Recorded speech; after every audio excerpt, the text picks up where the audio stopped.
السلام علیکم دوستو، کیا آپ تراویح کی دعا سیکھنا چاہتے ہو لیکن آپ کو معلوم نہیں ہے کہ تراویح کی دعا کیا ہے، اسے کیسے پڑھا جاتا ہے؟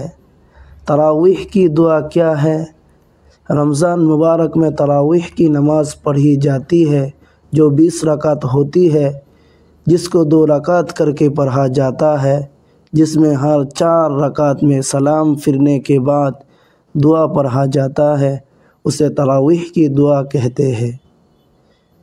تراویح کی دعا یہ ہے: سبحان ذی الملک والملکوت، سبحان ذی العزت والعظمت والہیبت والقدرت والکبریاء والجبروت، سبحان الملک الحی الذی لا ینام ولا یموت، سبوح قدوس ربنا ورب الملائکۃ والروح، اللہم اجرنا من النار، یا مجیر یا مجیر یا مجیر۔